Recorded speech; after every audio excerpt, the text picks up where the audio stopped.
Yo creo que no había mucha más opción en este momento. Lamento que no haya formado parte de un plan A o un plan B. Para el economista Daniel Abad, el gobierno nacional no tenía muchas opciones. Acudir al Fondo Monetario posibilitaría financiar el déficit fiscal que se acarrea sin emitir moneda ni tomarla a altas tasas de interés en el mercado abierto. Y esa medida sería necesaria para lograr equilibrar en forma gradual las deficitarias cuentas públicas que se arrastran.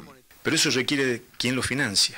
Entonces usted no tiene mucha alternativa. O lo financia con emisión monetaria, ¿verdad? Que eso genera más inflación, porque hay un punto en donde la gente ya no quiere tener los pesos en el bolsillo.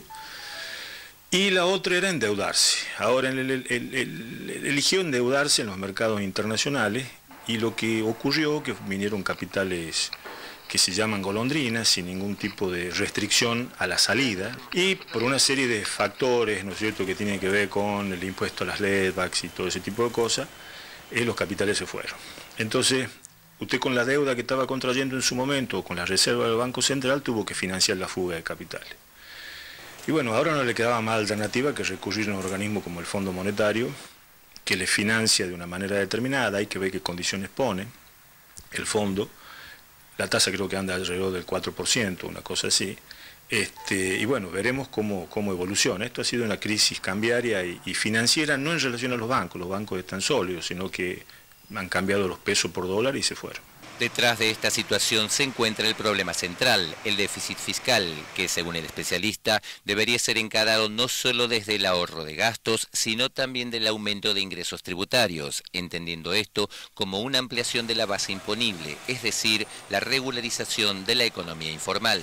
No tan solo el gasto es el que forma parte del déficit fiscal, también, digamos, reformas tributarias prácticamente no se han hecho. Digamos, se podrían haber hecho otras cosas por el lado de los ingresos, ¿no es cierto?, que también juegan en el déficit fiscal, como así también por el lado de los egresos.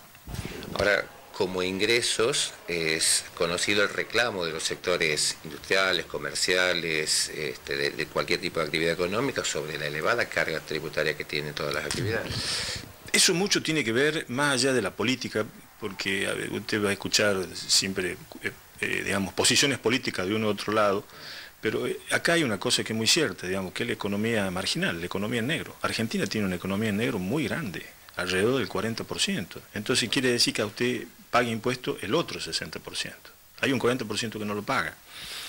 Entonces habría que articular los mecanismos con una reforma tributaria para que usted pueda incluir parte de ese 40% que está afuera, incluirlo. Entonces cuando usted agranda la torta, sí se puede dar el lujo de bajar algunos impuestos.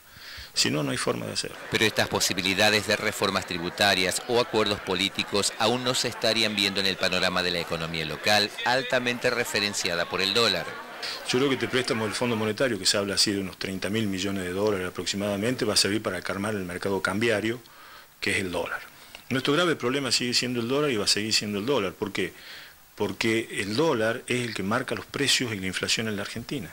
Ahora, con esta escalada que tuvo el dólar, va a haber un salto en la inflación de alimentos, vestimenta y de medicamentos. No hay duda de eso. ¿Por qué? Porque nuestra memoria está atada al dólar.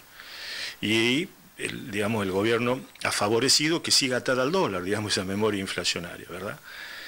Yo creo que estamos en el medio de la coyuntura, porque también está el tema de las tarifas, qué sé yo, usted aumenta tarifa, va por un lado y después tiene que salir corriendo a pedirle a las petroleras que no le aumenten los precios de los combustibles. Es decir, estamos en el medio de la coyuntura sin una política, yo creo, clara.